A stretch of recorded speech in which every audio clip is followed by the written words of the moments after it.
London में संदीप ने 1994 में सेक्स वर्कर की कर दी थी हत्या। मरीना के उंगली में एक अंगूठी मिली और एक प्लास्टिक शॉपिंग बैग भी मिला जिस पर उंगलियों के निशान थे।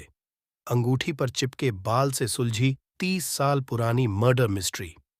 आप इस वीडियो पे नए हैं तो कृपया सब्सक्राइब कर दे और एक प्यारा कमेंट भी कर दे। 8 अगस्त 1994 को जब मरीना अपने पति से कई दिनों तक नहीं मिली तो उसका पति मरीना को खोजने उसके फ्लैट पर गया। जब वह फ्लैट पर पहुंचा तो उसने अपनी पत्नी का शव खून से लटपट पड़ा हुआ पाया। मरीना कभी कभी सेक्स वर्कर के तौर पर काम करती थी। इसके बाद मरीना के पति ने पुलिस को सूचना दी और पुलिस ने मौके से एविडेंस जुटाए।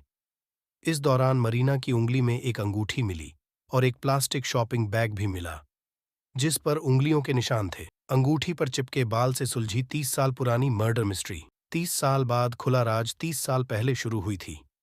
ये मर्डर मिस्ट्री जब संदीप पटेल ने वेस्टमिंस्टर इलाके में एक 39 साल की सेक्स वर्कर की हत्या की थी।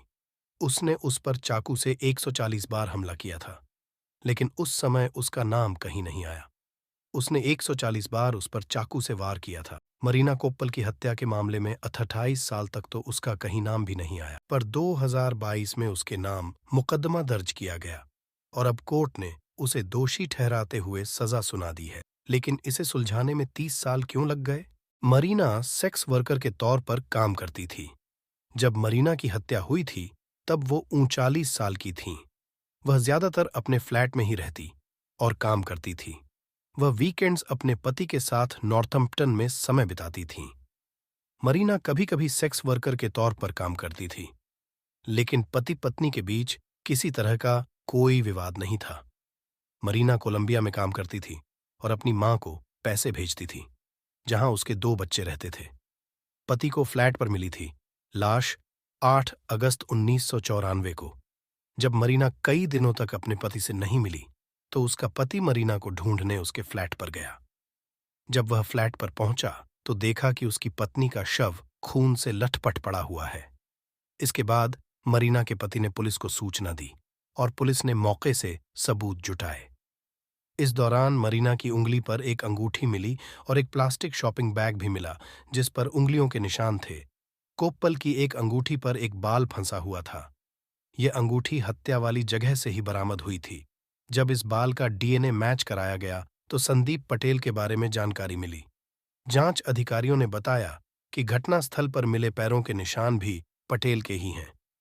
तो क्या हत्यारा उसके ग्राहकों में से एक था या फिर डकैती ही मकसद था? एक सुराग यह था कि मरीना का बैंक कार्ड उसके फ्लैट से चोरी हो गया था और हत्या के तुरंत बाद नकदी निकालने के लिए एटीएम पर इस्तेमाल किया गया था। घटनास्थल से बरामद अन्य सबूत मरीना की अंगूठी और एक भूरे रंग का प्लास्टिक शॉपिंग बैग थे। बैग पर पाए गए फिंगरप्रिंट से पहचान की गई कि यह 21 वर्षीय संदीप पटेल का है, जो बेकर स्ट्रीट में अपने पिता की शर्लक होम्स न्यूज नाम की दुकान पर काम करता था। हालांकि जिस बैग की बात हो रही है वह दुकान से था और इसलिए यह तर्क दिया जा सकता है कि उस पर उसका फिंगरप्रिंट पाया जाना नॉर्मल था, जिसके बाद उसे एक संदिग्ध के रूप में नहीं माना गया और पुलिस जांच 1 दशक से अधिक समय तक आगे बढ़ने में फेल रही। कैसे पकड़ा गया आरोपी? 2008 में सबूतों को फिर से जांचते समय मरीना की अंगूठी पर एक बाल पाया गया। हालांकि यह तब तक नहीं पता चला था कि 2022 में वैज्ञानिक नए तकनीकों का उपयोग करके उससे एक डीएनए प्रोफाइल पता लगा सकते हैं। जब प्रोफाइल को डेटाबेस में चलाया गया तो पता चला कि यह पटेल का डीएनए था।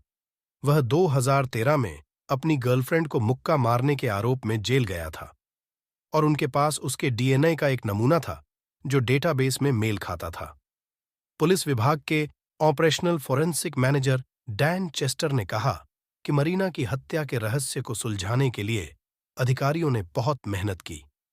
इसका श्रेय forensic scientist, fingerprint expert, forensic manager और पूरी जांच टीम को जाता है।